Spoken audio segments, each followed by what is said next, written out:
It's Sunday night, and that means Fanboys Live and the Retro Review. Hey, Comic Fu, Huh. did you hear why Aquaman grounded his son? No. His grades were below sea level.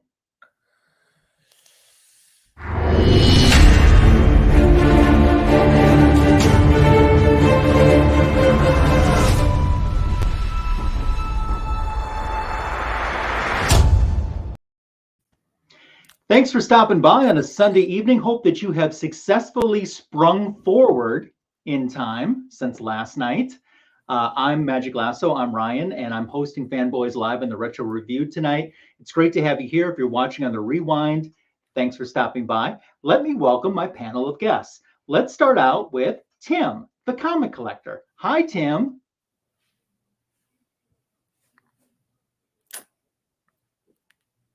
Okay. Comic Food 2814, how are you? I'm doing well. Happy Well, that's Sunday. good. Yes, and you successfully sprung forward, I see. I did. I Do you did. think that maybe Tim is just didn't change his clock? Honestly, I think there's something much more nefarious going on, but we'll get to that in a little bit with Mm, the retro review. hmm. Okay, Tony Fett, welcome to the show. I think he's going to be along later. And with an excused absence, it's Flashpoint Comics. So thanks for hanging out with us. And we have some folks that have already started to show up in the chat, including White Tiger, Cool, Calm, Collected. Muabunga, dude. Thanks for stopping by. We appreciate it. Thanks for And joining us, Mr. guys. G, the comic book G Spots. Hello. Thanks for stopping by today. It's great to have you here. And hope you enjoy the show that we have lined up today. So, Fu, how have you been? How was your week? Any exciting going on? Any cool pickups or? Yeah, actually. Oh, I gotta share this. It's not DC related, but it's just Okay. so cool. Yeah, let's see it. When my kids were little, I thought I would get them into GI Joe because I was so into it when I was a little kid. As it turns out, they did. I don't know. Action figures didn't hit like their generation the way it did ours, but they had this one GI Joe, the Jungle Viper. He was like a sniper that had all this jungle gear on, and I found one in box. Wow. And it was this toy that the kids had, and I always used to play with it, like because they wouldn't, and I thought it was so cool. So when I found another one, I had to pick that up. That's cool. But I have and I won't derail too long, but I'll tell you that I had a very weird GI Joe oriented situation happen to me recently. yeah, I received a Zartan action figure in the mail with no, I didn't buy it. yeah, I remember You know that. about You this? asked me if I had sent it or something. I was Yeah. like, it wasn't me.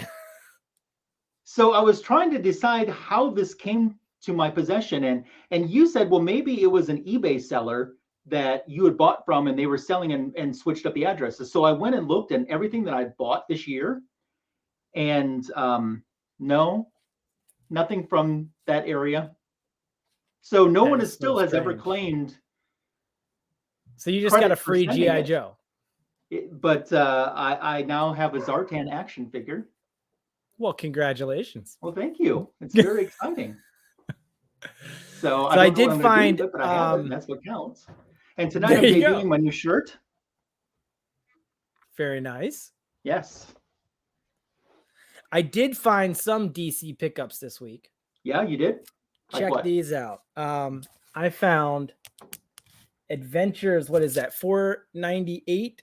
Yeah, Nice. with the third print from Funeral for a Friend. You can see Yeah. the Roman numeral up there. And I found the tie-in to the Doomsday story in the Justice League. Again, second print. So not so bad, huh? This was one of my favorite storylines as a kid. And so coming across these additional printings, they've just been fun to go hunt after again, even though I have all the originals. I like that DC made it easier with the printings by putting the Roman numerals. Oh, yeah. That really helps. And you know, I guess I didn't even realize that until you were talking about the Superman 75. and how the easiest way, I was trying to learn what colors meant what printing, because in the trade dress, the coloring will change depending on the print. Yeah, well, even here, the purple, this is different. Is it? Yeah. Yeah. The original, I think, is probably yellow. Yeah, probably. So that was interesting to knowing that really helped me, because I actually don't have a Superman 75 first print, but I want to get one, and I want to get one that's mint, of course. But I actually have several fourth prints, and from what I've come to learn, the fourth print's actually harder to find. Oh yeah, well, the first print, I mean, everybody had them. I mean, had multiples because I mean that was the big spec book at the time. Yeah. You know. Do you remember off the top of your head how many printings that did? I have no idea. Yeah, I'd have to look too. It had to have been a lot. I mean, it was all over the news, like the national news. I remember that was a big news story. So yeah. Speaking of news, do you have some DC comic news? Because I have a little bit. I don't. Okay, my kids literally 5 minutes earlier just got home from the Batman movie, and they loved it. Yeah. So I don't know. I guess it gives me hope. They said no, it's really good. Well, let's start out with that, because once again, Batman tops the box office. I want to say now, with its combined from last week's earnings, we're at like 238 plus million. So that's pretty respectable. Wow. For sure. It's the biggest, as I said last week, it was the biggest opening of any of the Batman movies have ever had. But now in news that we're getting is a spinoff, and that is Colin Farrell as the Penguin for an HBO Max series. Man Cave Comics stopping by. How you doing? Good to see you. How's it going? Yeah. So yeah, we're getting Colin Farrell as the Penguin. I think it's going to kind of be a prequel. Okay. Possibly. Look who's here. Hey. It is Tony Buttercup Fett. It is. Wow. Yeah. It is. Thanks, Man Cave. How you doing, Tony? Good. Did I miss roll call? Yes, you did. We did take attendance. So Super Russ 9000, thanks for stopping by. Good to see you. Now I'm sure your mother's in the chat. Do you have the signed excuse note from your mom? Yeah. No. I made it through high school with 0 signed notes. Well, Tony, I'm sure you heard we're just discussing Colin Farrell as the Penguin for an HBO Max spinoff. Yes. Very excited. I still have not seen the Batman, but I've heard many great things. I'm excited for it to hit HBO Max. And it also sounds like Zoe Kravitz Catwoman is possibly option for an HBO Max live action. Interesting. I don't know if it's a prequel, a continuation, or just like an in-between story. I have no idea, but I heard Colin Farrell did a really good job as the Penguin, surprisingly, because that's not a person that I would have thought would make a good cast for the Penguin. Yeah. But they said the same thing about Heath Ledger, and he's like the greatest Joker to ever grace the screen. So I mean, clearly have no idea what I'm talking about.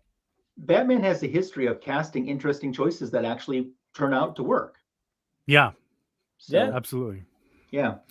So we'll see. Only time will tell. Yeah. In other news, DC Comics, Warner Brothers, and a company called Cartamundi are teaming up together for a new trading card / NFT set. Oh. So I think it's been a while. It's been a minute or so, I think, since DC has done a new trading card set. But I think, from what I understand, this is going to encompass the entire DC universe, not like just one specific hero, one specific brand from their universe. Okay. So there will be physical trading cards with NFT components. So it's interesting. How is that gonna work? Because how would you trade the NFT then? Well, apparently with this company, this Cartamundi, which is going to host the NFT, there will be the capabilities of trading and swapping and so on and so forth. Okay. So it's interesting to say the DC's least. previous NFT adventure went so well. We still can't trade them, can we? You can't trade them. Yeah, you can't bring them to an off-account wallet. They just exist. Yeah. And there's nothing you can do. I don't know why they would do that, but whatever. Someone in marketing thought it was a cool idea. I guess so. Do any of you guys have Circle convenience stores in your area? I think closer towards Philadelphia, yes, but not in my neck of the woods. I remember them, like the Circle K. Either. Yeah, is that what you're talking about? Circle K? Yeah. You have them? Not in Tennessee. I remember them in Pennsylvania, though. Yeah, closer to Philadelphia, yes, but around me, no. So Circle K, and I believe this is only going to be in 10 states. It's not going to be nationwide. And I don't know what 10 states they are off the top of my head, but they were going to have some exclusive DC Comics Hero Sticks collectibles. And you get them with a $10 purchase or 8 gallons of gas, which is more expensive than a $10 which is purchase. $425. So, and I'll show this a little bit. Apologies for any type of glare, but these are the characters that you're going to be able to. I guess I don't know what a hero stick is. I think that's supposed to be like Hero Click. Okay. The little Hero Clicks that they have for that. I think it's just called Hero Sticks, but it's supposed to be like a Hero Click. Is there a Green Lantern one? I don't see one. Why would they add Katana? I know. You know what I mean? Like, that's great. We have Katana, but like, it doesn't match the set. You know what I mean? Or the Joker, really. Yeah. But I don't know if you noticed or not. No Superman. Yeah, he's pretty popular right now. That's really interesting. I don't know if you noticed or not, but there was a Wonder Woman one. I did see that. And I just want to remind that I don't have a Circle K in my area. I see where this is going. Yeah. But I do have $10 that I can PayPal. There you go. Oh, well, I'm going to get $425 worth of gas. Make you pay for it, and I'll send you the thing. So you're going to get a gallon. Yeah, pretty much. Gallon and a half. Gallon and a half. Yeah. What is the gas prices for you guys are? Oh, yeah. Discovery Bay's here. Disco. Disco. Thanks for stopping by. JB, what's up? I'm curious. I know JB lives in the California area. Mm-hmm. JB, question for you. How much is gas where you are? Yeah. If it's expensive where I am, it's going to be like $1 billion where you are. Wheelchair Superhero 87. Hey, Kyle. Thanks for stopping by. It's good to see you. What's up? Kyle's a Batman fan. Very cool. So anyone else? Tony, do you have any other DC Comics news, or is there anything that we're skipping? Or I feel like there was something big that I skipped because I thought someone else would cover it, and now I'm blanking. You know what? I was the same way. I feel like I had this gem, and I was going to hold on. I didn't want to talk about it, but does DC have Office Space yet? It's funny you say that. I think that was part of the thing. Where did I see it? I just had the article right here. It's about DC's new comics Office. Is a Batman villain reference. Nice. Oh no, it's gonna get out of here. Let's see. Here's the article. Scroll down. What do they call their new office? Is called the Iceberg. The name Iceberg. of the that's building the casino, or the complex. That's Penguin's Casino, right? Yeah, the Iceberg Lounge. Yeah. So shouldn't it be called more the Titanic? JB says $5.85 at Safeway, $6 in some areas. Jeez, it's $4.75 here. Wow, it's insane. Wow. A Tesla don't look too bad now. It's almost worth it. Yeah. So I think that's kind of it was a slow news week, man. But I think it's because they're in this big, transitioning to a different office. It's been pretty slow with news. Even the actual not digital comics, but comic book space has been pretty slow. I haven't heard anything about some upcoming hot title. It's going to have a first appearance, and it's going to be some kind of $1.5 million key. I don't know. Well, now the merger is set to go through now, right? Did they give a hard date for that yet?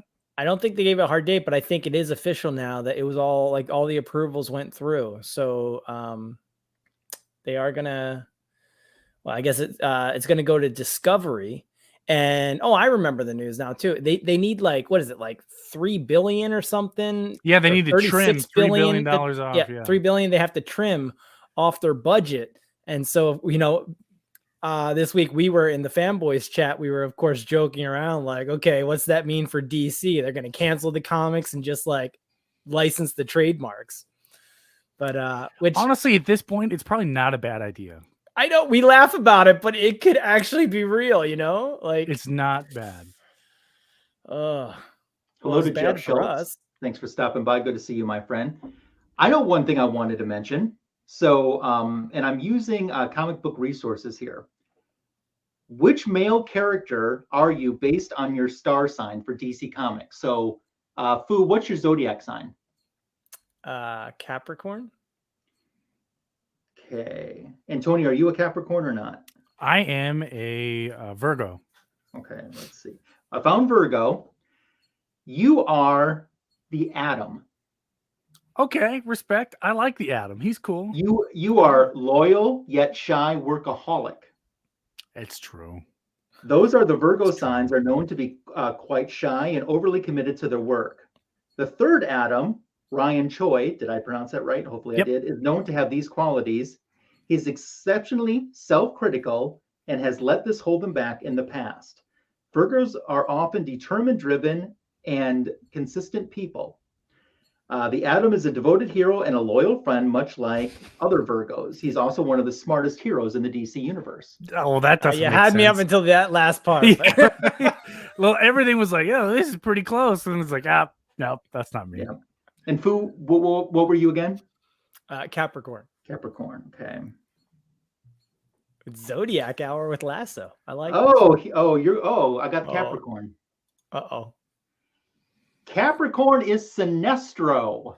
Yes. How appropriate. How appropriate. Strong yet cruel leader. Ooh. Those who align with the Capricorn sign are known to be quite condescending, unforgiving, and pessimistic. All of these traits are within Sinestro, the leader of the Sinestro Corps and the greatest enemy of Hal Jordan. Despite this, Sinestro is also notable for his discipline, patience, and his powerful leadership skills. He has proven himself capable of leading his own Lantern Corps and has even beat the weaponers of Quard to his will, or bent them, rather. He is an efficient leader, just not a caring or compassionate one. It all fits. It all makes sense. You know what they say about the Fuminati. I am a Taurus, and I am Deathstroke. I am committed to the underwaving credo. Deathstroke the Terminator is much like a Taurus. Slade Wilson is an uncompromising and possessive as they come, which has led to his estrangement from his family. Despite that, he is strong-headed and someone who can be relied upon, providing you have the coin to pay him. He does have a code of honor he refuses to cross. He also has a strange practicality to his moral compass, as skewed and cruel as it can be seen. He's an incredibly complicated character, but like a Taurus, he's trustworthy, protecting, and devoted to the ones he loves. There you go. I don't think I know enough about you outside of this realm to know if that's true or not. Knights of Old is a Taurus, so he's right there with me. He's Deathstroke as well. Looks like we got a Libra. Ross Spot is a Libra. And Ross, I see yours too. We'll get to that too. Let's look for Libra. One of them's going to be like crazy, like Calendar Man.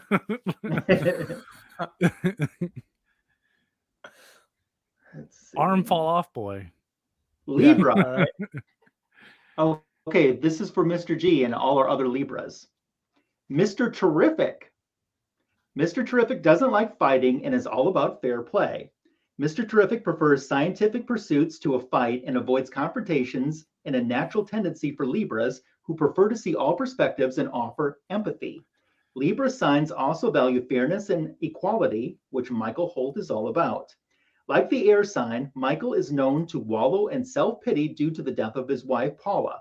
He also proves to be an excellent team player during his time in the Justice Society. And hopefully, Mr. G Spot, that fits. Okay, Jeff Schultz is a Taurus too, so he's right there with Knights of Old, and myself is Deathstroke. And I said we'd do Super Russ. He is a Leo. Let's find Leo.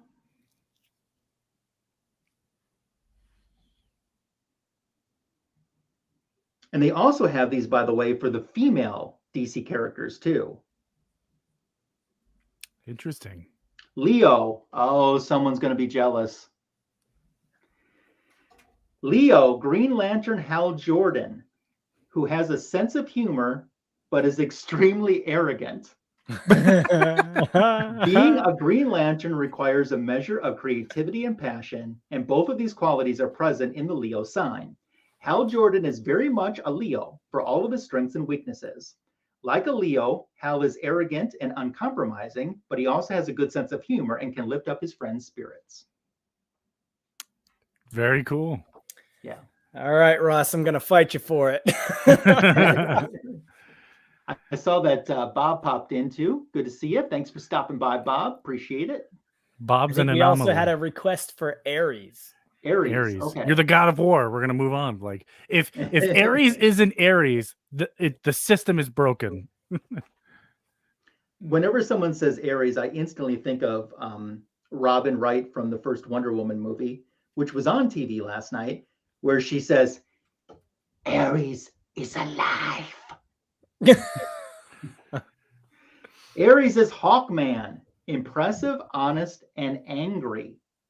Hawkman is among the angriest, most impulsive, and passionate heroes that DC Universe has to offer, which makes him an Aries to the letter. His anger has alienated him from other heroes, but also brought him to victory. Like an Aries, Hawkman is full of energy and is incredibly driven. His aggression has him at odds with his sometimes partner, Hawkgirl. Despite it all, there is a core of kindness to Hawkman that makes him a good hero. Wheelchair superhero. Is your little icon like a DC Comics online character? That's cool. That's awesome. Oh. I was going to say, speaking of Hawkman, we could have been doing a Hawkman retro review tonight. We could have. Could have. It would have been probably really good. Really good review, I too. think so, yeah. Yeah. But we're not. We're not. So if you wanted a good review, this is your time. End here. Russ is going to change his name to GL 9000. This is war, Russ. We'll see which one of you makes it to the Guinness Book first. Did we? I'm a few minutes late. Did we talk about Warlord's mystery boxes yet? Did they all sell? No. They sold out. They sold out. Hey, yep. Hats off to Warlord. Congratulations, buddy. Yeah. For those that don't know, our friend James Warlord, he's been on Building a Mystery on Comic Food 2814 show for about a month and previewing these boxes that finally went on sale yesterday. And his goal was to get Batman Adventures 12, which is the first Harley Quinn. He has the dollar reprint of it, but he wants an original, and I get that. Tony doesn't get it, but I get it. And I've been telling him for weeks to order the book, and he refused to order the book because he says he's not going to sell out. I told him. Now, what was funny is, do you notice he didn't sell out right away? And at first I was a little concerned, and then I saw why.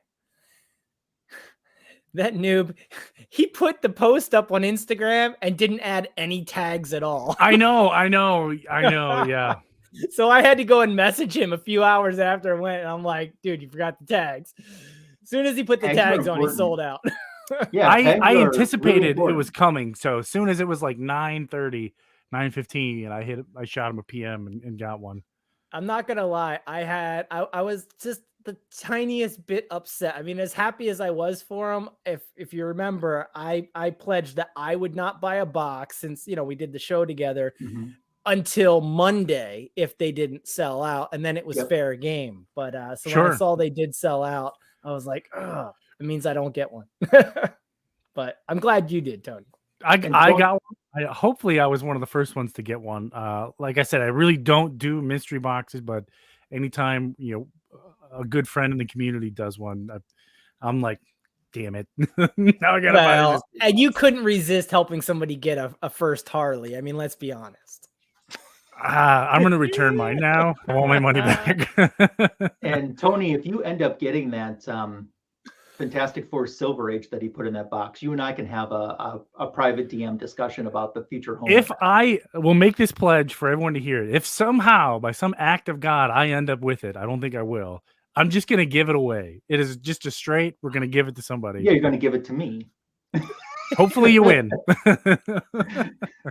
Hopefully you win. I'm gonna dangle this over so many. I don't know anything about the Fantastic Four. Is that a hot issue? What's the why is that the chaser? It was a key issue that he had, but I just love Silver Age. Oh, okay. Don't have a lot of them, was there a chaser that everyone was looking for? I saw some episodes. Quite a few great there was books a that lot, people were yeah. chasing after, but Okay, I don't wow. think. I mean that was Hobgoblin in certainly there. a key book, but it wasn't. I mean, it was one of several. It wasn't just the one. Yeah. And to answer your question, I'm not sure. I'm guessing that it was character traits. And They as I spun a also wheel. said, this is on Comic Book Resources website, cbr.com. They also have a list of female DC heroes that you could be based on your zodiac, but I haven't looked at that page yet. So if I'll have Taurus to, is Wonder I Woman, just there's gonna got be an this issue. Groove Life Green Lantern ring. Now I need to take it back for the Sinestro one. Well, Do you like it? Is it comfortable? Is it comfortable? Yes, although for anybody that's looking for one of these, this is again Groove Life. They're these silicone rings. let me make it big. They're very nice. But I will tell you, I've had to take it back twice to get it resized because being silicone, they will catch. And so you actually do want them tighter than you might think. So whatever your ring size is, you want to go at least one below. It seems weird at first, but they give just a little bit after like a day or two. And having it a little bit tighter actually really does help. So it's not like a metal ring in that way. Okay. I love it. If now that I got the right size, it works perfect. Very I cool. want to get one of those. They actually have a couple of different ones that I want to get, but Yeah. I was what I gonna say, if liked they didn't about- make a Green Lantern one, how stupid would that be? The one character whose exactly. powers come from a ring. Right. Well, and the belt too, it's like super high quality. Is that also Groove Life? I didn't know they made belts. Yeah, and it's like magnetic too. It's super cool. Oh, did they make a Batman one? Yeah, they make all kinds of them. They've got the DC license, so they've got a whole bunch of them. Nice. I'll have to check it out. Hey, John's Comics with Kids. Thanks for stopping by. It's great to see you. What's going on, John? Yeah, when I get the mystery box from Warlord, I'll have to have someone from Marvel like on my channel to tell me what I have. Yeah, because I won't know. Silver Age Fantastic Four. I'll be like, look at this. It's cool, I guess. Toss it to the side. Speaking of Marvel, look what I got on my desk. I got these free Avengers books. But can anybody tell me why these are special? I mean, it's not that I know they're not keys, but they're special in a particular way. Something about that red and blue X. Yes. These are military posts exchange free comic books.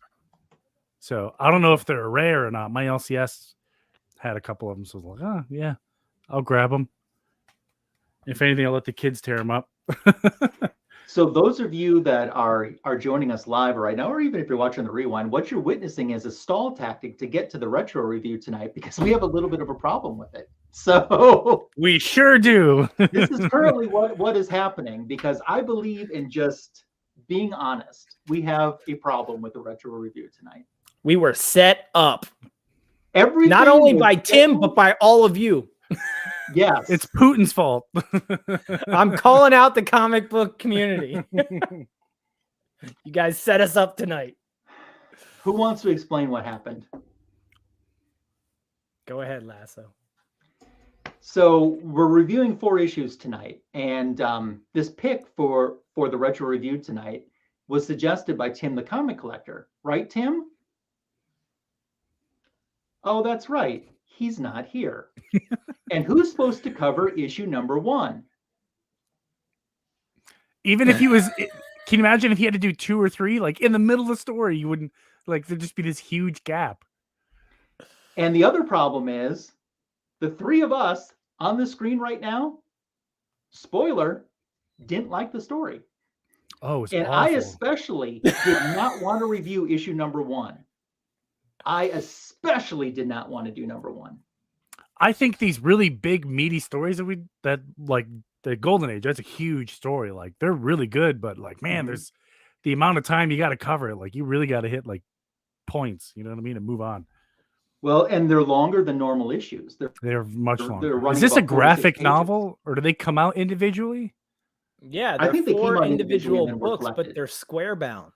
Oh, they're square It's an bound. Elseworld story. So it's Oh. JSA The Golden Age. Okay. It's an Elseworld story that we will be reviewing tonight, and it is a 4-part story. And With the we don't 3-part have an review. issue 1 with a 3-part review. Yeah. Missing the first episode. Yeah. Well, I will take number 1, but yeah.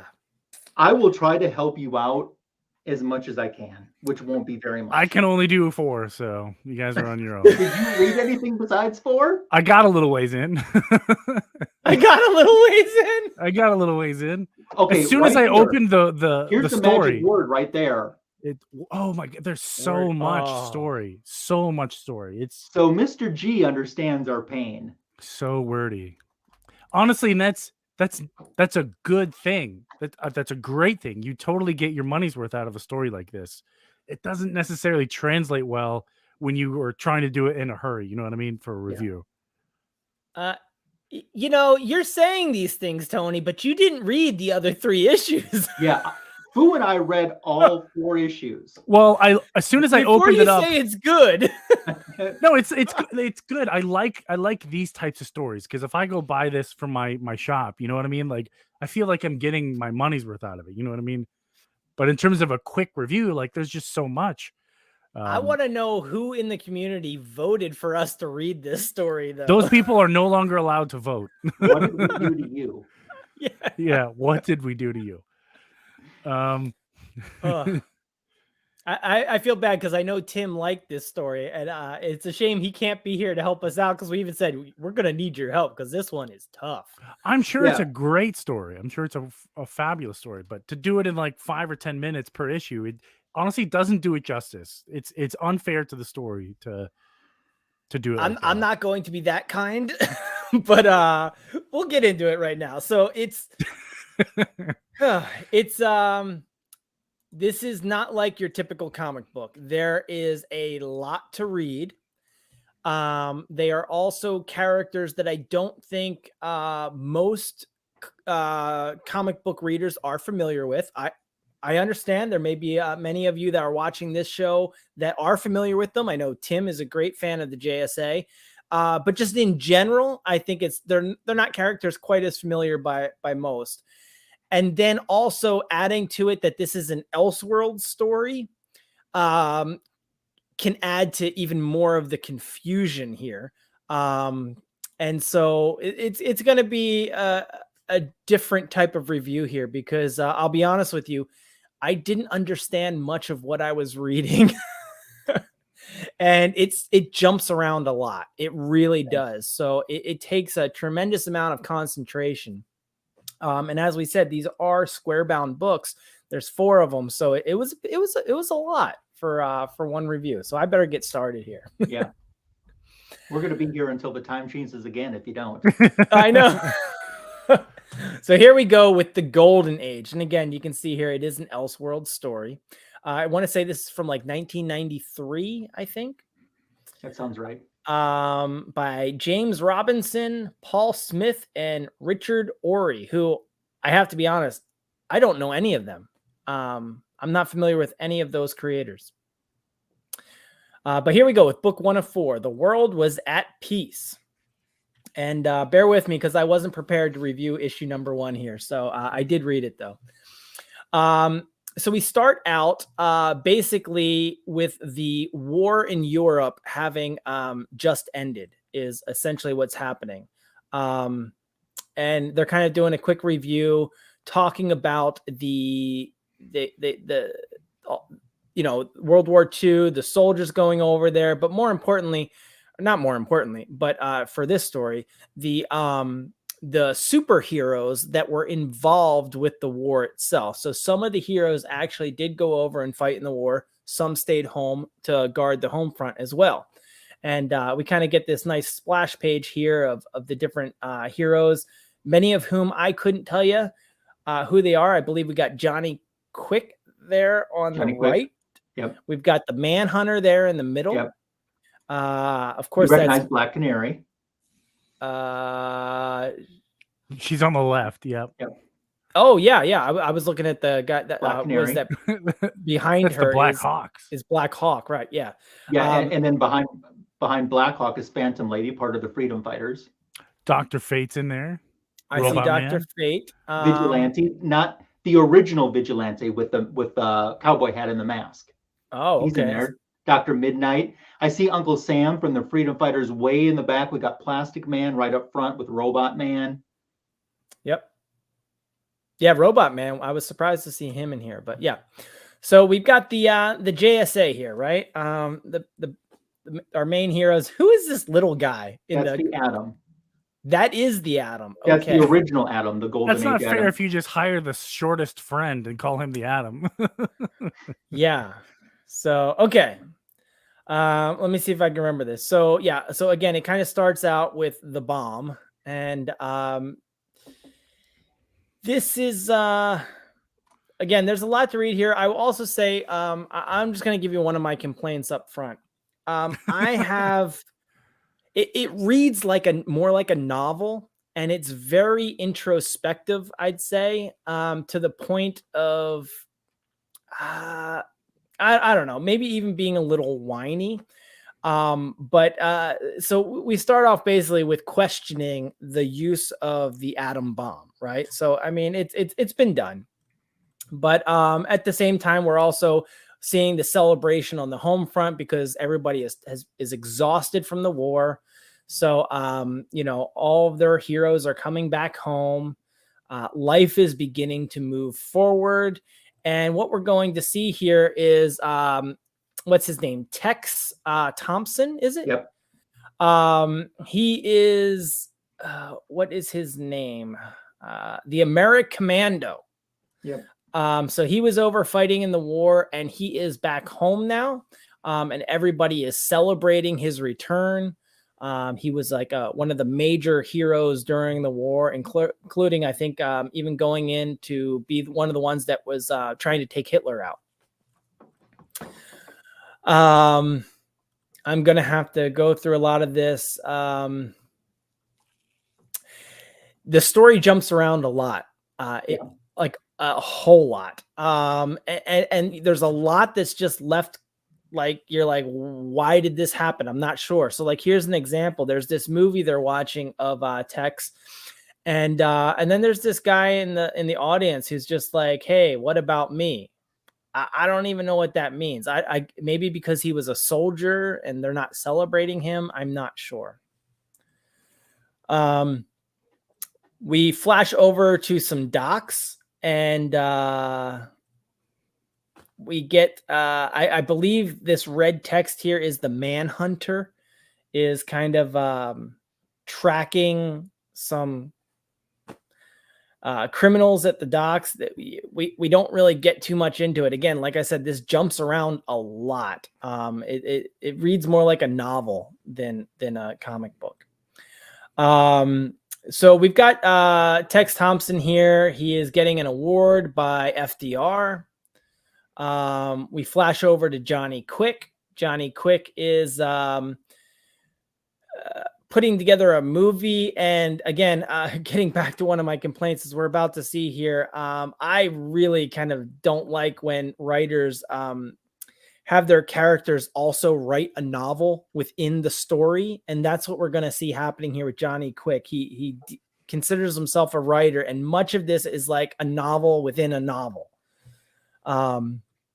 But so he's kind of going through some of their past, all the JSA, their conquests and whatnot in the war. And what we're going to see is that this story is basically a big reminiscence, like, of past days of the superheroes, and that time is behind them now. So we are going to see the aging of these superheroes and them having to deal with life after being a hero, after the war. And so, in a lot of ways, it felt an awful lot like, I'll just say, a poor man's Watchmen. It really felt very Watchmen-esque, but yeah. And you can see here what we mean by the amount of text here. I mean, it is a book. Look at all that. And it's like that throughout the entire thing, just tons and tons of words. Here we've got Alan Scott. You can see his rings kind of broken up some. Again, he's trying to move on with his life after being the Green Lantern, the Golden Age Green Lantern. I'm just going to kind of zip through a lot of this. Basically discussing that there just is no need for him and Johnny Quick anymore. And so he's not even sure why he's still wearing the ring. He finally does take it off. Let's see. Here we get back to Johnny Quick and his wife. She's noticing just by the dust on the paper that it's been several days since he's continued to work on his novel. So again, much of this is Johnny Quick writing this novel, and he has writer's block through much of the story. His wife is Libby Lawrence, otherwise known as Liberty Bell. Oh, okay. I see. I didn't even know that. Okay. Okay. So then we get Tex Thompson again. He's giving these speeches. He's becoming more and more of a prominent figure where these other heroes are falling out of the limelight. Tex Thompson is getting almost increased recognition, as we'll see. There's some criminals doing their thing, and here we get Robot Man showing up, and it is a different type of Robot Man. You can see he's bulletproof, of course, and I didn't know his arms extended like that. That was kind of cool, kind of like Go Gadget arms. But then, like I said, it's not the Robot Man I was familiar with. He goes ahead and he just starts snapping bones. Like, I mean, they give up and they're begging. And he just murders these criminals in the alleyway. Not the nicest hero. Again, we get more, like you can see, like just the amount of text here to read. Tex Thompson again giving more speeches in front of the Lincoln Memorial there. Here, I guess this is the Atom we said. We get introduced to him. He's going in. He's basically wants to subject himself to these tests that are going on in this military base, but I think they find that he's not, or no, he is suitable. I'm sorry. They've been trying different ones to run these tests to see if he's eligible for whatever experiment is being run here. And you can see them testing him there. And he's not the only one, as we'll find out. There's others that undergo these tests. We've got, there's that guy from the movie theater. Yeah, I guess it was like his sidekick. This guy with the broom and the tin hat. He was Tex Thompson's sidekick. And we get this side of Tex where he's like kind of rude and uncaring because he just kind of like sends the old guy on his way. And he doesn't need him anymore. Here we get Our Man, who is basically he gets a pill that he gets to take where he has superpowers for an hour. And we just kind of get his own narration as he's running through the city. Nothing too much happens. He's essentially trying to say to himself that he's not a drug addict, but he kind of knows that he is. Right.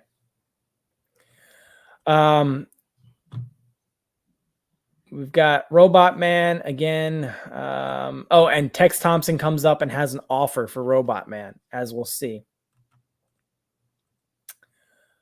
I'm just going to jump through a lot of this. I didn't know who this guy was. That's Starman, and he's in the psychiatric ward, so that's Ted Knight. Okay, I thought so because of something that happens in the third book, which I'll review later. But okay, so that is Starman. All right. Yep. So he's in this psychiatric ward. He's not doing so well.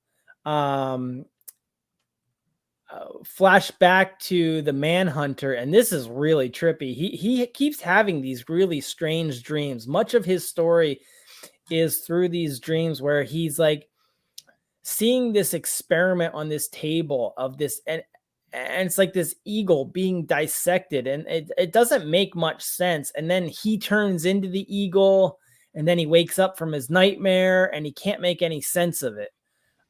It's really kind of out there. We will come back to it later, though.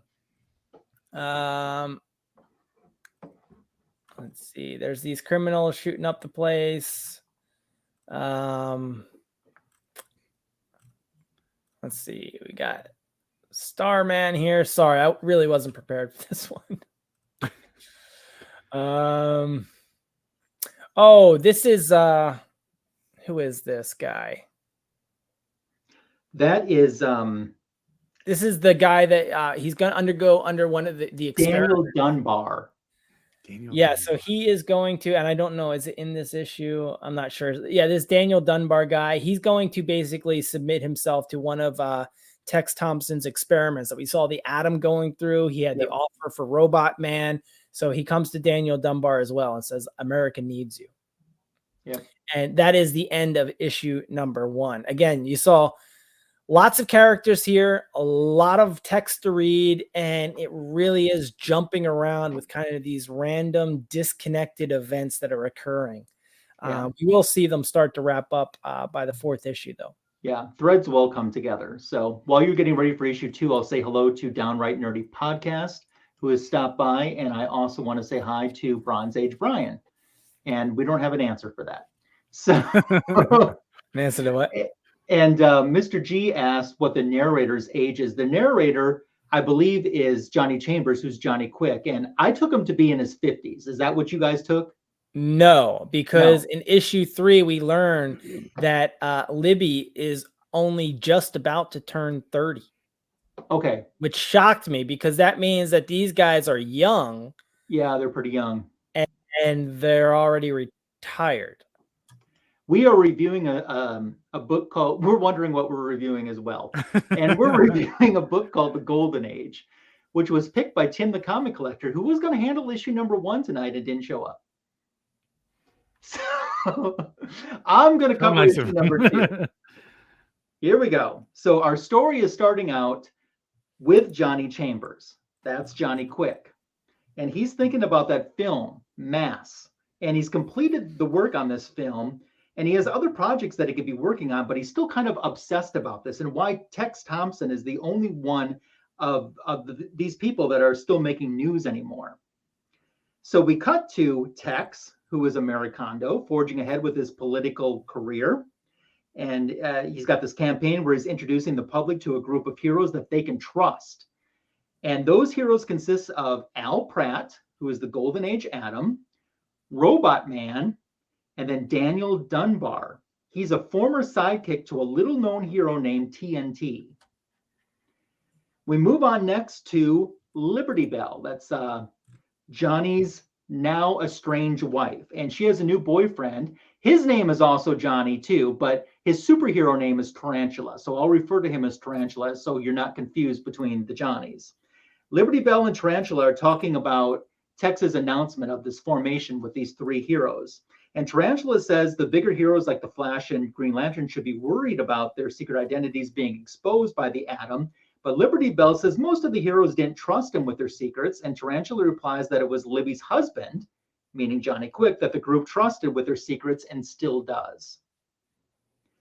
So Johnny Chambers, Johnny Quick, is visiting with Ted Knight, that Starman, who's regained enough of his sanity to continue working on his latest project.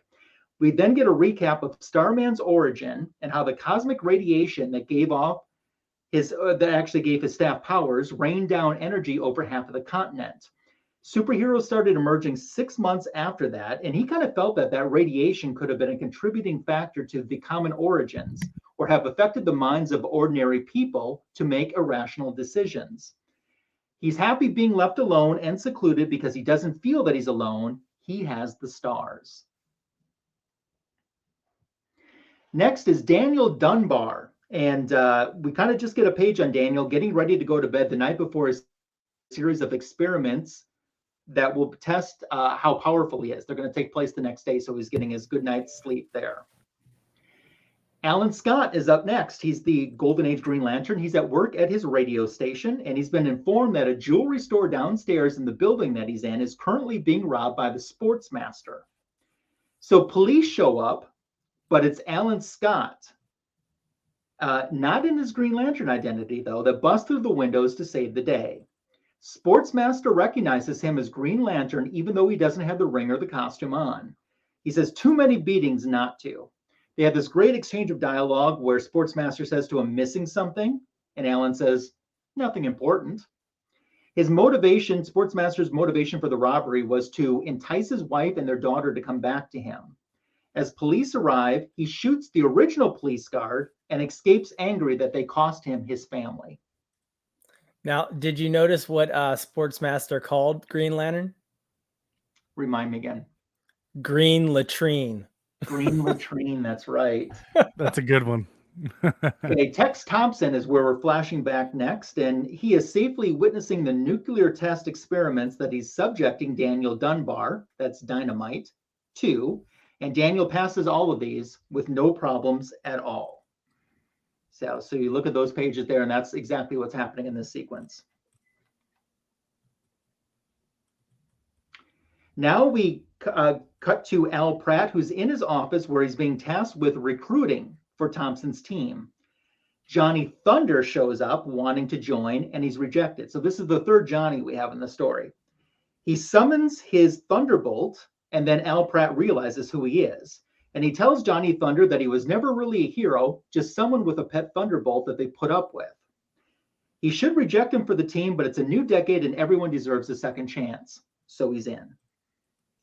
We get footage of the progress of Daniel Dunbar is being watched, detailing his powers, and then is introduced in a rally to the public in his new identity as Dynaman. So essentially, he's like a Superman. And during this public rally, Tex Thompson is informed that Dynaman is invulnerable. Coming up next, once we wrap up this sequence, we're cutting to a political event right there where Tex Thompson introduces his soon-to-be fiancée, Joan Dale, that's Miss America, to Lance Gallant, Captain Triumph. We get Captain Triumph's backstory now as he's tormented by the spirit of his dead brother, Michael. His spirit wants him to touch his birthmark so they can merge together and become Captain Triumph once again, but he's resisting this. Our Man will be up next in this portion of the story. Rex Tyler, Our Man. He's out on the streets fighting crime for several pages, but really what he's doing is testing the side effects from his efforts to perfect the Miraclo pill, which gave him powers for 1 hour.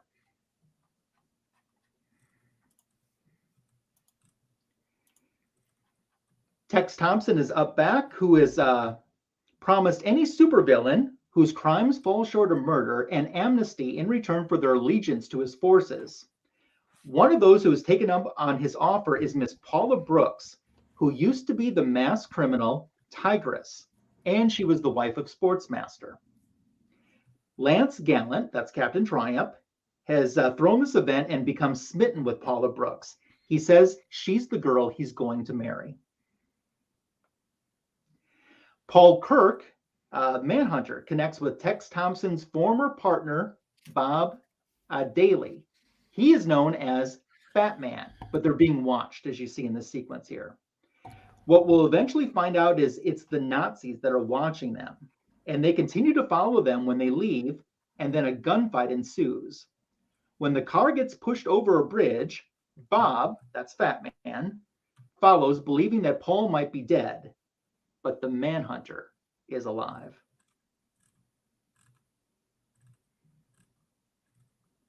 And then we're going to wrap up our issue with one more scene, and this issue wraps up with a diary that's being written in and then locked away. We find out that it's Ted Thompson who's written in it and then put this diary away. He walks in on Daniel Dunbar, so that's Dynaman. Daniel is doing cocaine, and Tex announces how their plan is working perfectly. How in 1952, he'll run for president, he will win, and he will rule America. And Daniel announces that they will rule America. And that's how issue 2 wraps up. What a cliffhanger. Yeah. Yeah. Once again, there's a lot here. A lot of Johnny guys. Hello to Yeah. BTC Moon Guy who has stopped by. And thank you, Downright Nerdy Podcast. Kind of digging that guy's football helmet. Yeah. All right. So on to issue number 3. I will pick this one up again. Again, it's 1949. You get this kind of cool scene here with the industry behind them. You've got this new Dynaman, and it's kind of like a Wizard of Oz theme almost. Hey, yeah, like, you're right. Right? With the yellow brick road and all. When did that movie come out? Must have been around that 39. time, right? 39. Okay. Yeah. Okay, so what we get here is we get what's her name? Libby. Libby Lawrence, that's Liberty Bell. Yep. She is receiving a phone call about a new job that she's getting, and she's like, surely John will be pleased. But then we flash over here to Johnny Quick, and he's still busy at work on his movie. And we kind of run through each of the characters here to see what each of them are up to. But we get back to Johnny Quick here, who's working on his novel. That's Johnny Quick, right? Yes. Okay. Lots of Johnnies. Yeah. And he, of course, is not. And now I'm confused if it's the right Johnny I'm thinking of, but we'll get to it, I guess. So you can see he still has writer's block. He's drinking a lot more. It's not going well for him.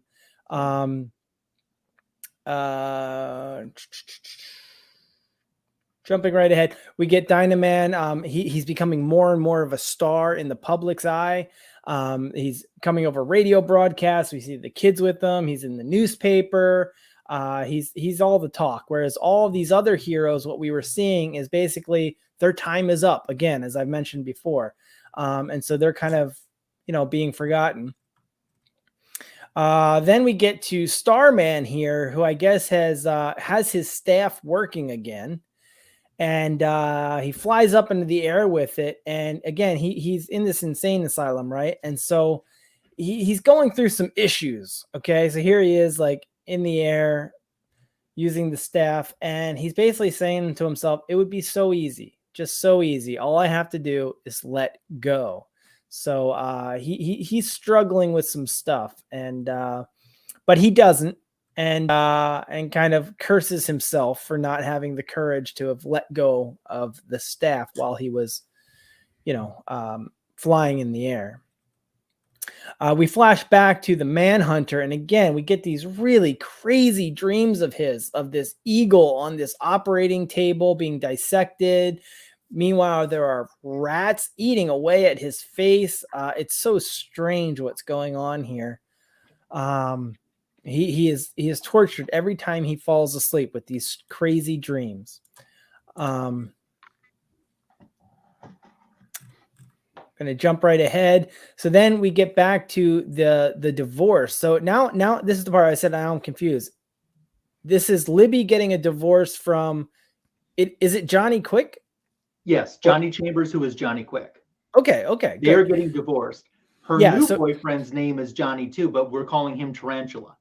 Okay, that's where I was confused. All right, and none of these Johnny should be confused with Johnny Thunder, who's also in this story.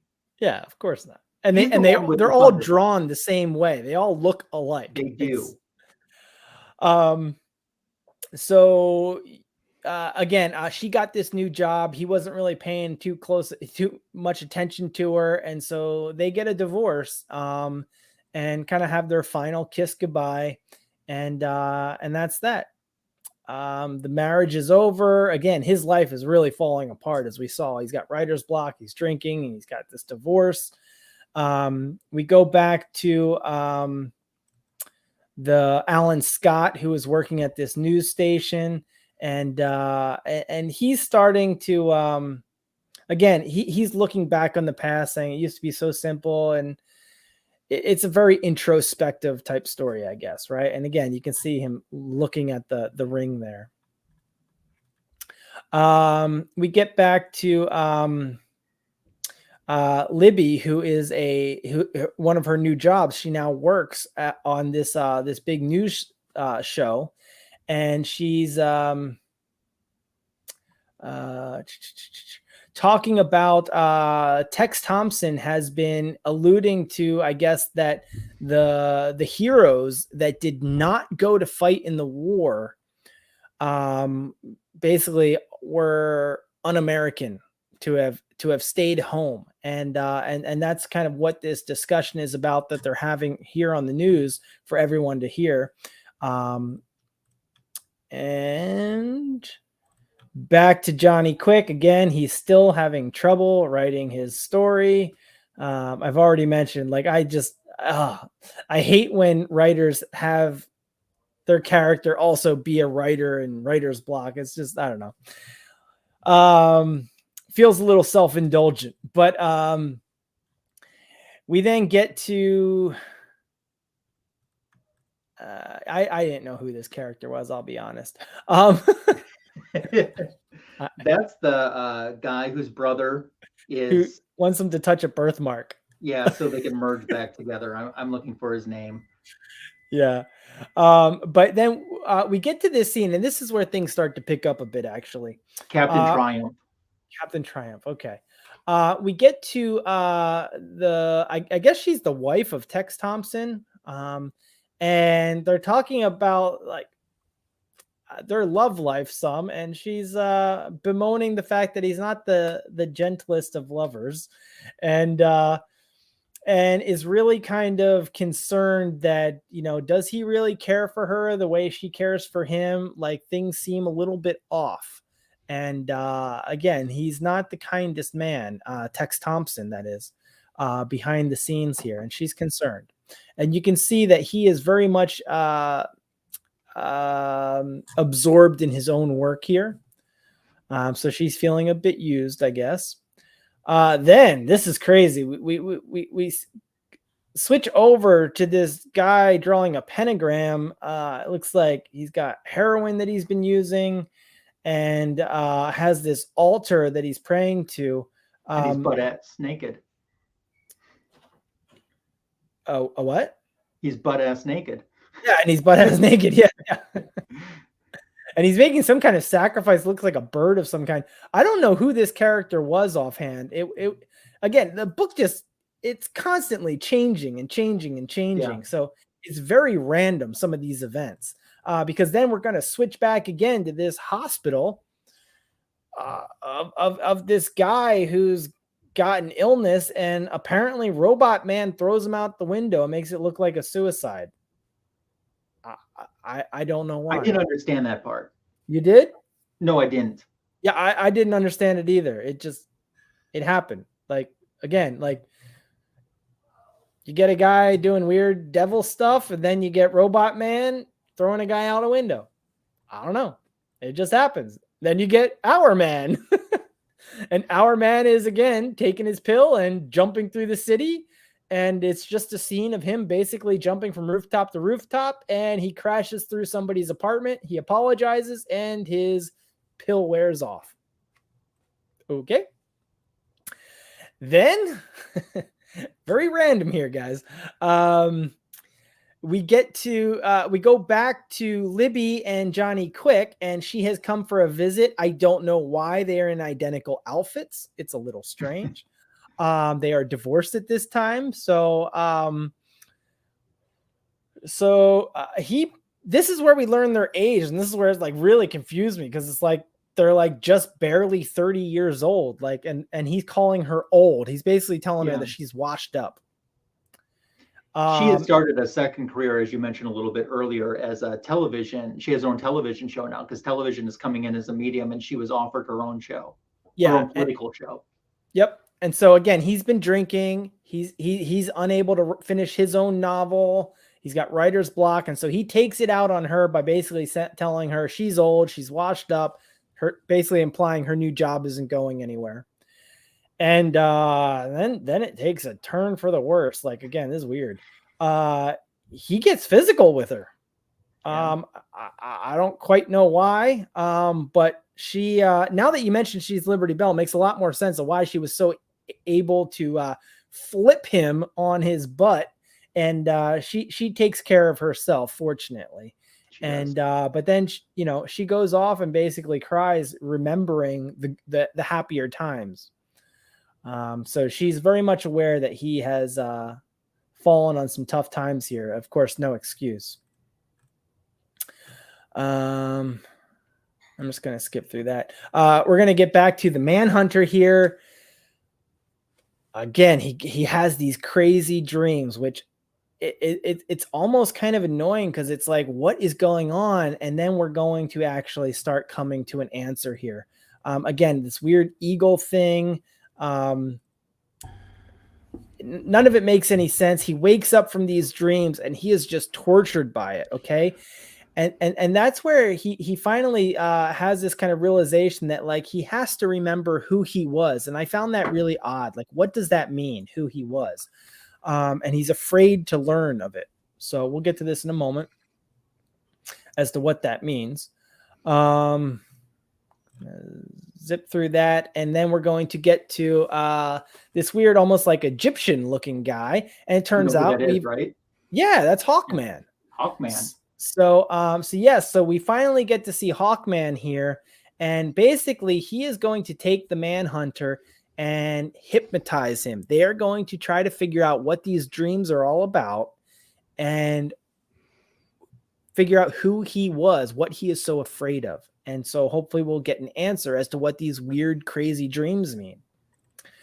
So I'm going to blow through a lot of this. There's a lot to read here, but it's going through all various aspects of his life, the Manhunter's life. You can see Tex Thompson there too, was a friend of his. And we finally get to the war. So he was one of the heroes that went over to Europe and fought in the war. Like I said, he was one of the ones that was actually he met Tex Thompson there and didn't know that Tex was over there. And once they found each other, it was almost kind of like a competition between the two of them to see who could one up the other, which is kind of an odd thing. And he acknowledges that it's odd in times of warfare to be having a competition like that, but they do. And because again, the two of them are superheroes, they actually go up and take down many of the Nazi superheroes, or superhumans, I should say, not heroes, but superhumans at the time. And yeah, they actually make their way all the way to try to infiltrate Hitler's nest and to take him out himself. And this is where we start to learn some of the truth. So there is this scientist, this mad scientist that is experimenting on people for the Nazis. And so the Manhunter actually goes to infiltrate this castle where he's been working. And as he gets there, he comes across this horrific sight of this former movie star who had disappeared years before. He finds her body on a table. She had disappeared. Nobody knew what happened to her, but here is her body on this operating table. And next to her is the body of Tex Thompson, his friend, dead. So, or so it would appear. And he is just horrified by the scene. We get this flashback to, I wasn't even sure who this was, to be honest. Isn't that Miss America and Tex? No. Isn't that Johnny Quick? Oh, then that's no. That's he said he was going to marry her. Yeah. Tigress and it's not Alan Scott. It's one of these heroes. They all look. The artist drew all of them the same. They all have blonde Captain hair. Triumph. Captain Triumph. It's Captain Triumph and Tigress. Okay. Remember, Tigress is Sportsman's ex-wife, or Sportsman's wife, or was Sportsman's wife. There's no way to keep track of all this. Okay, so yes. So now you get the lover of Tex Thompson. She shows up at the door and she's distraught. Again, That's Miss America. That's Miss America, yes. Yep. The last we saw her, she was kind of lying in bed all unhappy, And so here she has actually stolen the diary of Tex and brings it over for them to look at. And they break into the diary, to hell with the invasion of privacy. And they go through and they read this diary, and it's this really strange story of basically the story of that actress who we saw on the operating table, who had disappeared. That she had it's really confusing, but it's narrated by what's his name? The ultra humanite, who I don't even know who that is. Apparently he's a villain. Yes. Has transferred his brain into the actress's body, and then had to transfer his brain from the actress's body into Tex Thompson's body.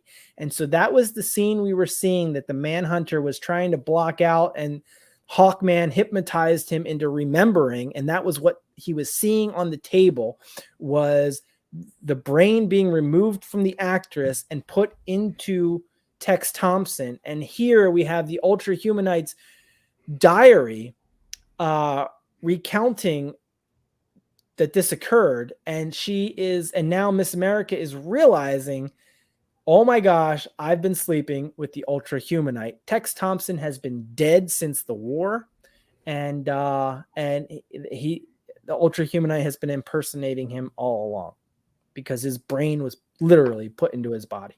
Yeah.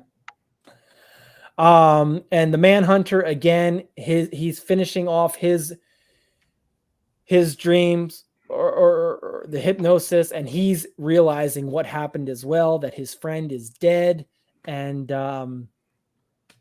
it was already too late by the time he had gotten to this castle.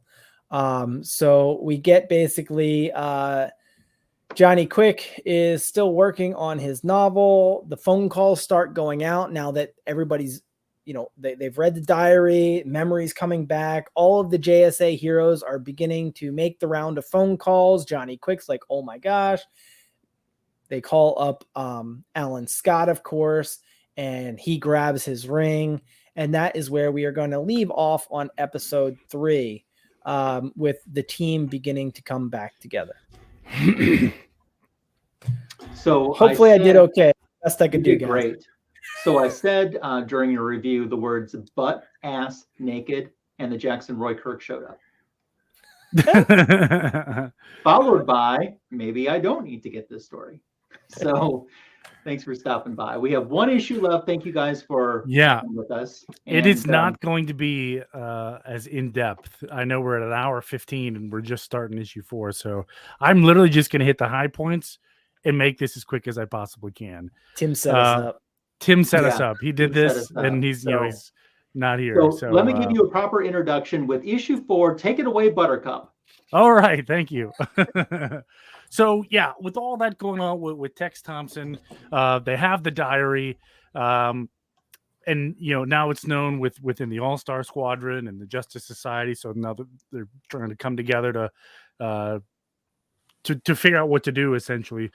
So now they know this truth that Tex is the Ultra Humanite, and then it's how do you say his name? Damon.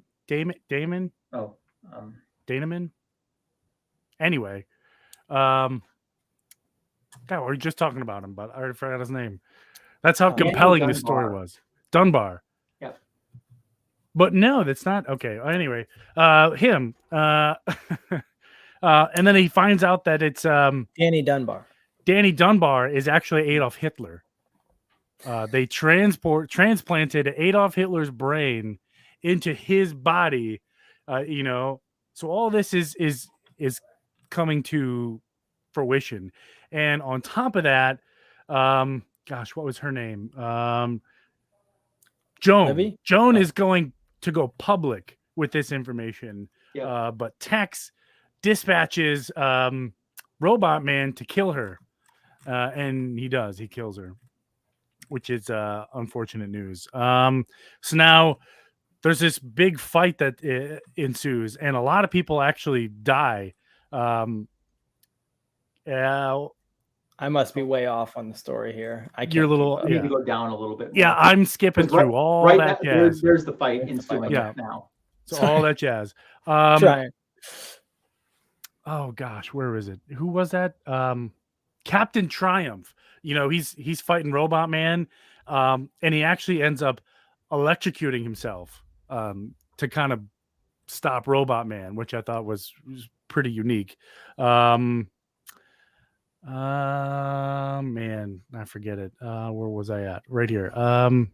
Dynaman, that's the name you're looking for before. Dynaman, yeah. Dynaman is actually Adolf Hitler. Yeah, I kept saying Damien for some reason. I don't know why. But this Liberty Bell, who is it? Liberty Bell uses part of the rod that had snapped in two to give the final blow to him, which is pretty unique. And at the end of the story, Johnny Quick and Liberty Bell end up getting remarried, which is kind of cool. And the Justice Society retires from active duty as a superhero group.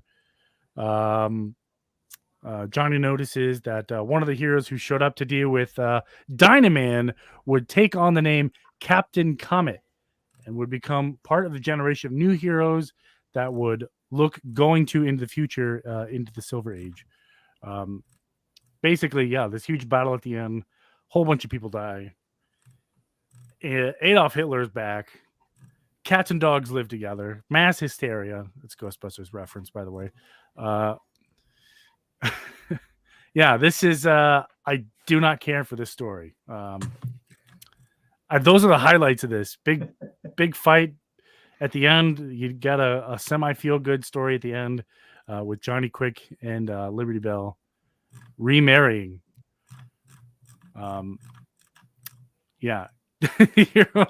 told you I was going to hit the highlights and just be done with it. It doesn't matter. You don't got to show on the picture. You want to read the book, buy it. Okay, what are our thoughts about just the series in general? I'm sure it's a great story if we really wanted to dive deep into the story and get into the details. We could do like one episode a week, you know what I mean? Mm-hmm. And break one issue up into 4 parts.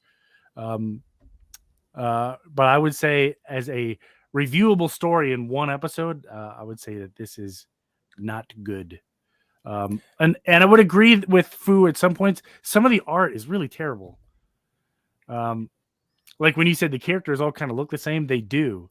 Especially the older blonde males. They're all the same. You can't tell the difference. No, and especially if they're named Johnny too, and there's several Johnnies that are blonde and older. It's like, I mean, I turn a page and I'm like, okay, he looks familiar, but who is he? He's blonde. So let's say this. I actually think, I'm starting to learn more about these characters as we do more of these JSA reviews. And they are interesting. I will say that. Mm-hmm. I definitely see some of the charm of them. This story in particular, though, I think there was the author, like I said, I feel like it was really self-indulgent. There was way too much text. We've talked about the art, how again the blonde males all look the same. And again, I want to remind everybody, this is an Elseworld story, so it's already different.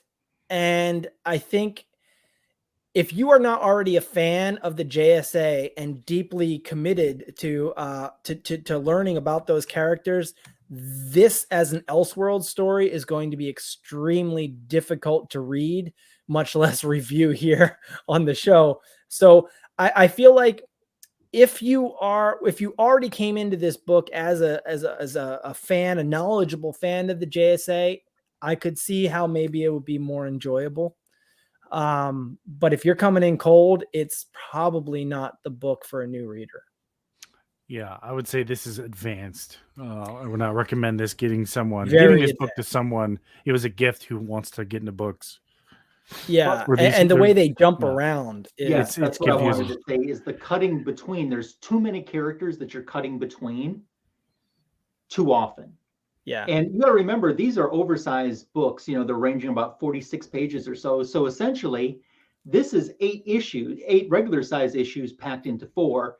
This, I think, would have worked better to not add any more content to it, but to spread this out to 12 regular sized issues. That would have been a much better choice. It I think could have flowed a lot better.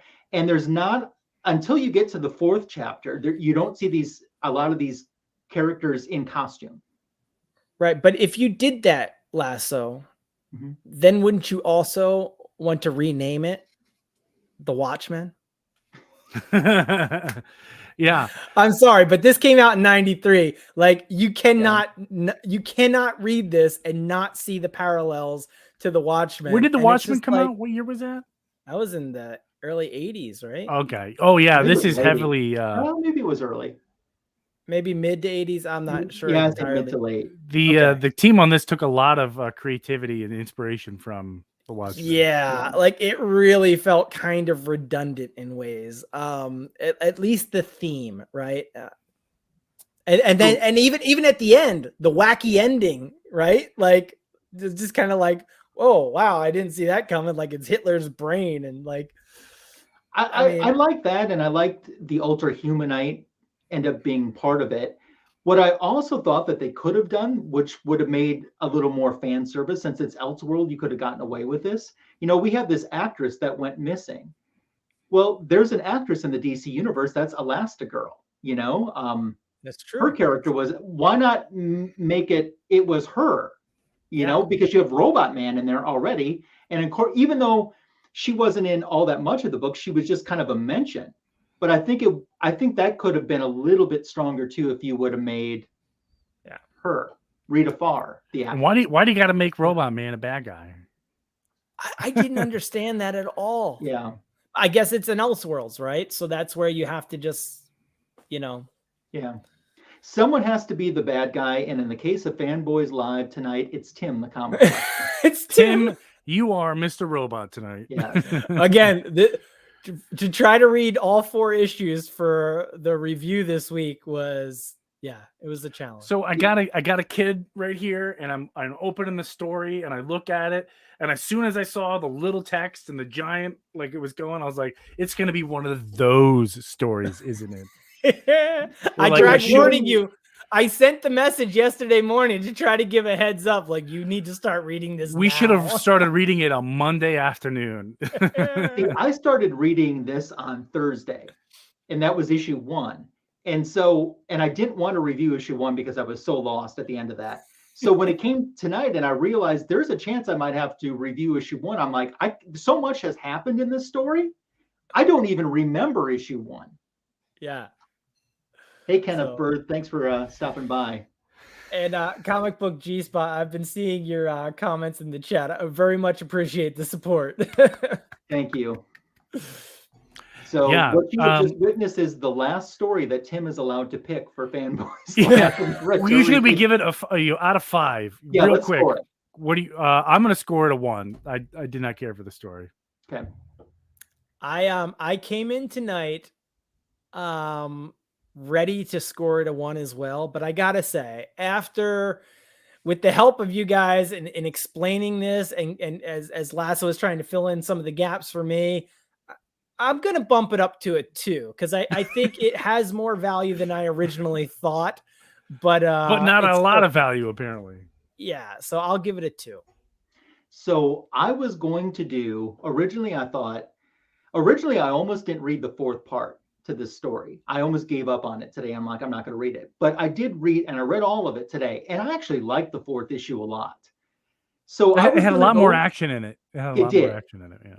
And so I was originally going to say 2.5, and then I read issue 4, and I was going to say, no, I'm going to give it a 3 out of 5 tonight. But then something else happened that made me change that score from a 3. With Tim not showing up, I'm bumping it back down to 2.5. There you go. We're all kind of the same. 1, 2, 3, right there. Yep. Tim would be like, oh, this is an 8. The story's so good. Tim was probably like 5.5. Yeah, he recommends it, but he only gives it a 5.5. Yeah. Would be funny if he recommended it and he also gives it a 1 or a 2. Like, then why did you recommend it? How did you do that? All Yeah, right, that would be funny. let's go around and see what's going on everyone's channel and do a book show as well. And Comic Food 2814, we'll start with you. Okay. So on my channel coming up this week, I will have another comic finds video coming out probably Wednesday-ish. And I think tomorrow, though, I'm going to have my latest unboxing where it should be a fun one. It's a bit of a raffle ticket, but not a virtual raffle. It's actually, I actually have tickets I get to scratch off and see if I won. Oh, and cool. I'm going after a big book. So you guys will have to check that one out and see how I did. So for my book show tonight, and also I do want to congratulate James Warlord for selling out on his books. I know we mentioned at the beginning of the show, but we did do the building a mystery together. We had so much fun doing it, and very proud of him, and would like to congratulate him once more for a job well done. And I look forward to seeing his Batman Adventures number 12. That's his big reward. For my book show tonight, I wanted to kind of build on to the Elseworlds theme here, and so I brought out one of my favorite Elseworlds stories. I think I'd rate it a little bit higher than a 1 or a 2, and that is Batman in Darkest Night. I'm sure you can guess why I like this one. This is spoiler alert, I'm going to tell a little bit of the story in case you are unfamiliar. But essentially, this is an Elseworld story where Batman receives the Green Lantern ring and actually accepts it. Because in regular continuity, he receives it but does not accept. In this one, he does. And it actually changes some key events in the DC universe where basically it leads Batman for Sinestro to be his great villain. And it leads to the death of some major characters. I guess I won't spoil that part of it, but you actually get Selena Kyle as Star Sapphire. I won't spoil much more about it because I do recommend this if you want to check it out. Again, you can see it's one of these. A square bound book, so it is a little thicker for these Elseworlds. I think they did something like 50 some of these back in the early 90s. So pretty cool book. That's all I got. Awesome. I'll say hello to the art chemist who's popped in. Thanks for stopping by. I appreciate you. Tony Fett, what's going on with your channel and your book show? Yeah, I filmed a whole bunch of shorts coming up here in the next few days, so be on the lookout for that.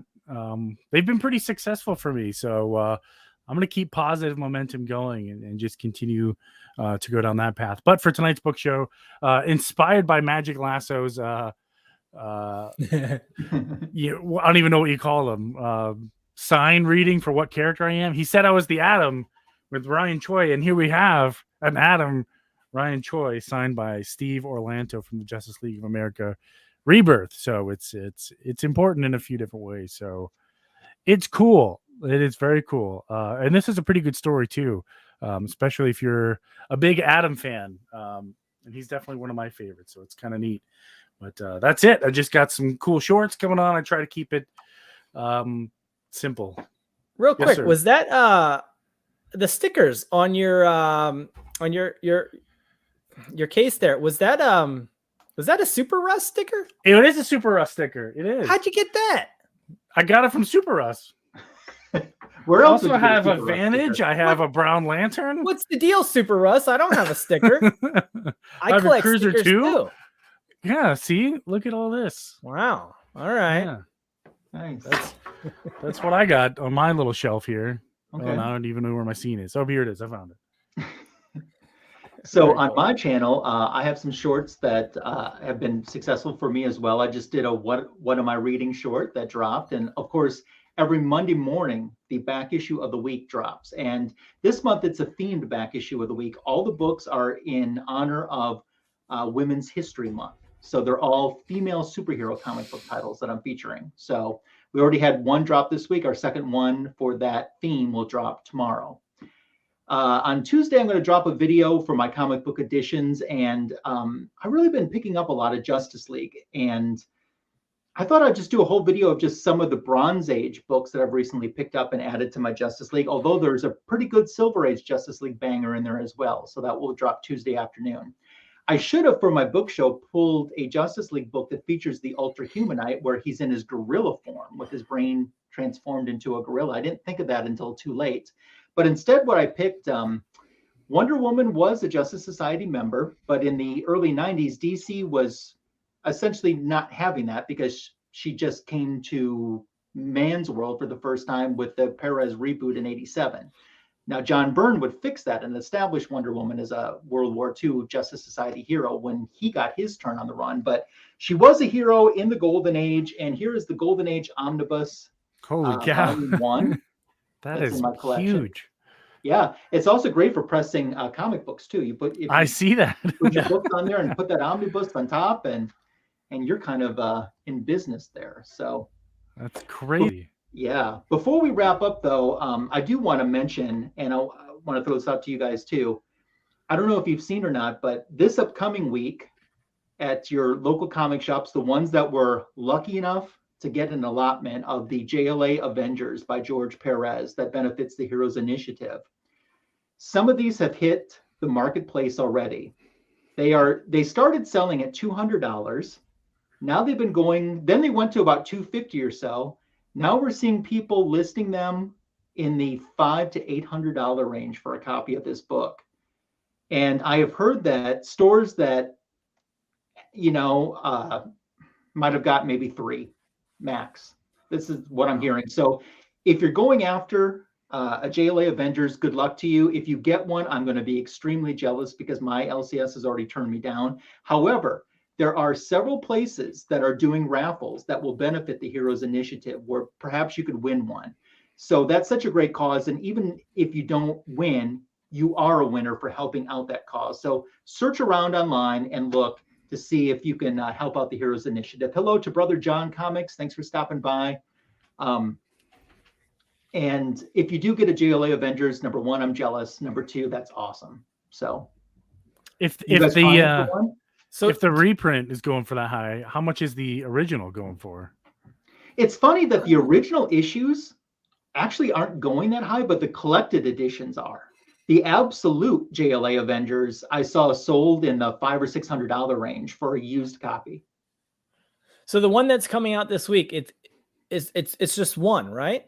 It's a trade paperback that collects all 4 stories. Oh, okay, because you said something that confused me. You said 1 and 2, and I was a little lost. But okay. Oh, sorry. And the MSR on that is $29.99. Okay, so I was actually, I think I said to you in the our chat this week, I said I would go check out my store on Wednesday. But now that I'm thinking about it, it's DC. So does it actually come out on Tuesday? It's DC and Marvel, so I don't know. Comes out Wednesday night. I do know one person who has been shown photographed holding their copy and smiling, which touched my heart, and that was George Perez. Nice. My LCS is got 0. They ordered a bunch, and whoever does that told them you're getting nothing. And then I went to a backup LCS. They're also getting nothing. Oh, I'm going to head out to mine tomorrow to see. And to see if I can put a reserve on it. We'll see. I'm in some raffles. I'm in one raffle for a chance to buy it. And I'm in a couple of the raffles that if you win, you just win the book. Okay. So, but good luck to anyone and everyone. And if you are helping out the causes, though, for Heroes Initiative or any other charity, I think Midtown Comics has had one up on their website with their proceeds going to the American Cancer Society. But it was like 200 or so. But if you're doing that, thank you for helping out these charities, and congratulations to you if you get a book.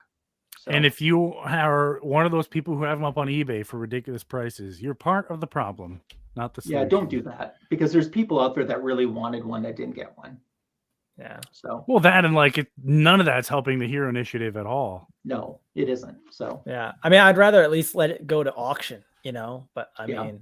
And it's different if they put it on eBay and say 100% of the proceeds are going to the Hero Initiative. Then by all means, do whatever you want. Right. But if they're putting it out there as a buy it now for those kind of prices, that's crazy. Get lost. Yeah. Check out eBay. It's pretty insane. I haven't seen that in a while. Thank you to everyone who joined us in the live chat tonight. If you're watching on the rewind, thank you as well for spending your time here on our channel. Tony, I think we're on your channel next week, correct? Oh yeah. Special guest is joining us. Awesome. So what book are we reading next week?